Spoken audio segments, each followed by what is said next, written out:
I'm John Eagleshield, and I'm the CHR Director for Standing Rock Sioux Tribe. I've been a CHR for 16 years, and I've been the Director for the last 6 years. My name's LeOyateHoHeca, and I work with the National Indian Council on Aging, and the organization that I work for was started in 1976 by a group of tribal leaders because they realized that there were a lot of elder issues that were unaddressed.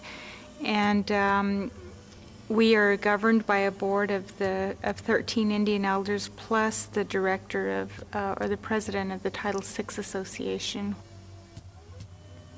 I'm Cecilia Montgomery. I'm Oglala Sioux from Pine Ridge, South Dakota.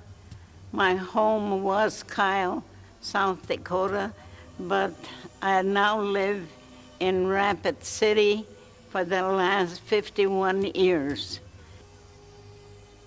My name is Charlie Pop Arcorn. My real name is Charles Arcorn, Jr. Nobody knows me by that name, so I go by Charlie Pop. I'm a handicapped elderly. I'm 77 years old. I've always fought for justice, equal. But on our reservation, I come to find out, I've been in politics for probably 30 years or more, but I'm beginning to find out that nothing is working, especially for the elderly. My name is Cynthia LeCount, and I'm the coordinator for the CHR and Aging programs for the Trenton Indian Service Area in Trenton, North Dakota. I work with a portion of Montana and North Dakota in my current job. I've been involved in tribal senior programs since 1974 and worked in 3 different areas, always intertribally until this position. I'm Zona Lonzero from Fort Yates, North Dakota of the Standing Rock Reservation. And I'm 72 years old. And I serve on, now I serve on the Elderly Abuse Protection Team. My name is Leonard Bear King. I'm from Wakapala, South Dakota, on the Standing Rock Indian Reservation. I live out in the rural area.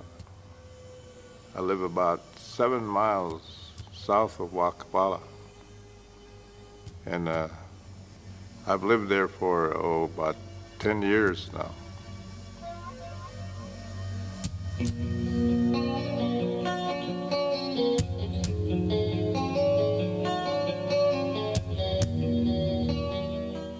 We're still striving for a reservation-wide elder program, primarily an elder desk on our reservation, and hopefully that all the reservations would have a elder desk, somebody to be there to refer elderlies to whatever program that they need. And again, talking about housing and transportation and medical and social and legal and whatever have you, but there should be an entity for each of those, and that's what we're trying to do.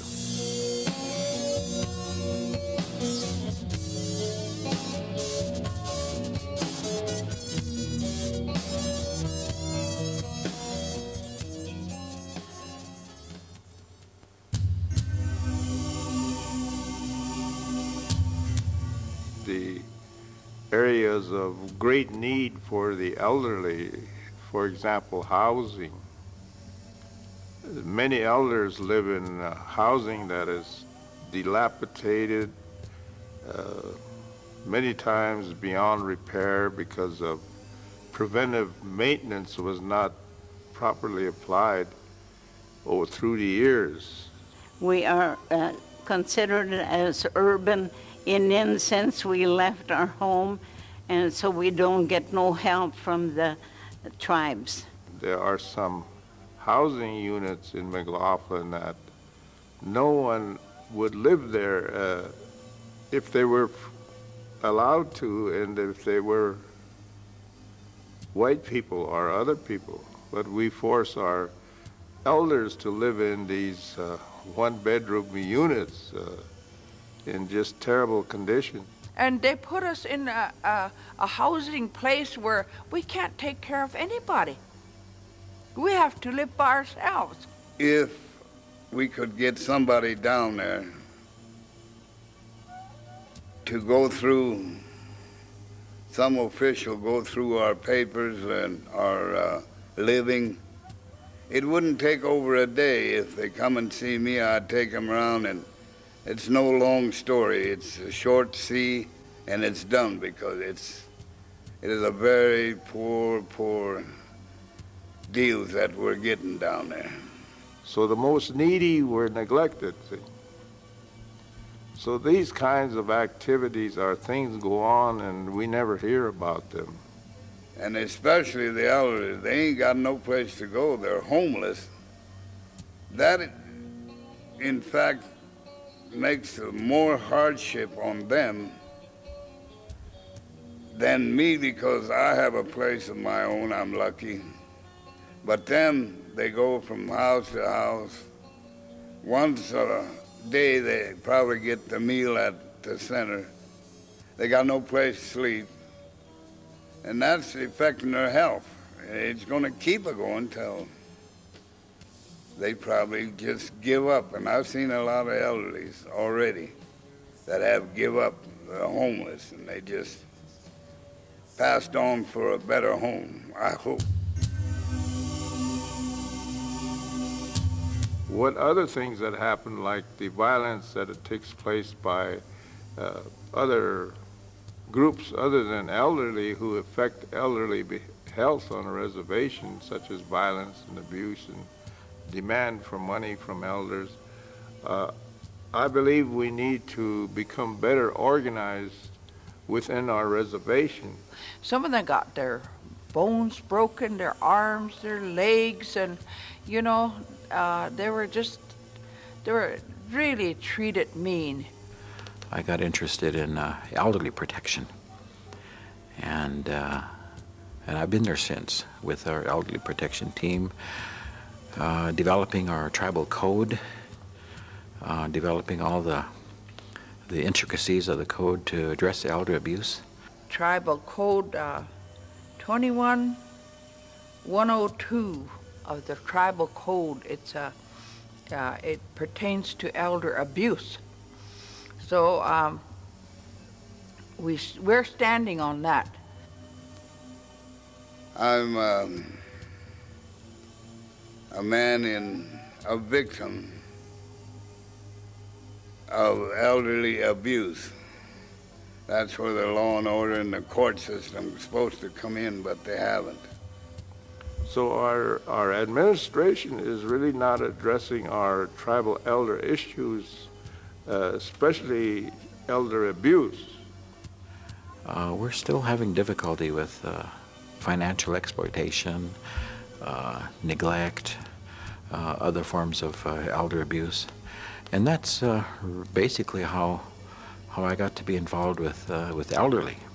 Since we're pretty strong and we get things done, we're kind of swamped with other programs or other needs for elderly, such as emergency food orders or clothing orders or funerals, and a lot of other things that housing issues, law enforcement, medical issues, medical supplies, things that should be taken care of by other programs, which we don't have. But since we're the only ones dealing with elderly issues, we kind of get swamped with those.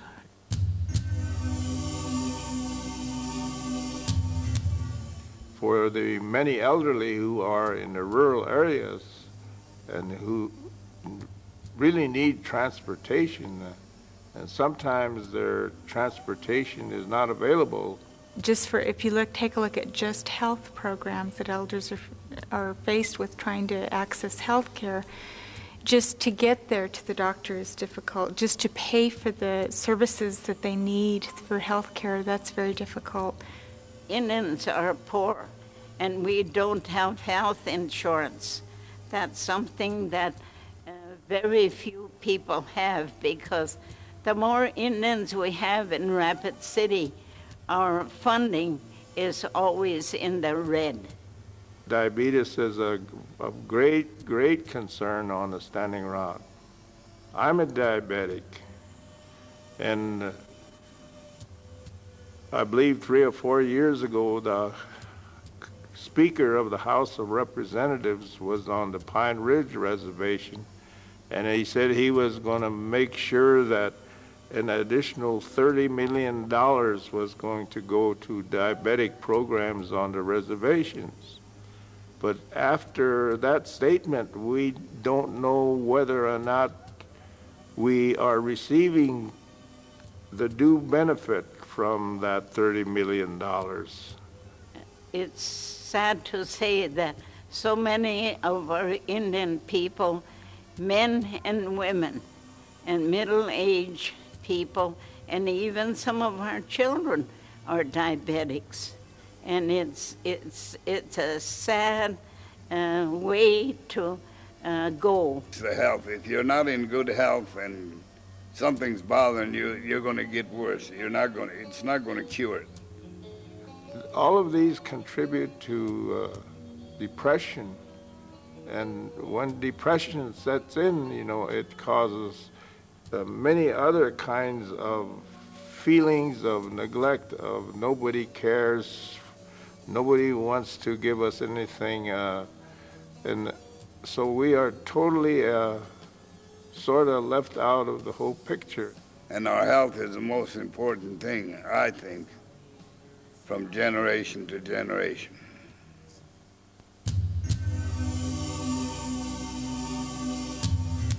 Elders don't even sign up for programs sometimes that they need because they don't know how.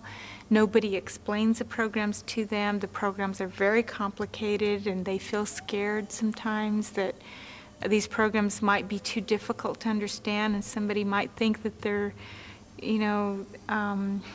not understanding, and they really have a lot of pride and dignity in the way that they approach life, and so we want to help them get the services they need, but we can't do it with just solving one part of the problem, and we know that tribes are having a really hard time doing that, but also we have to start somewhere.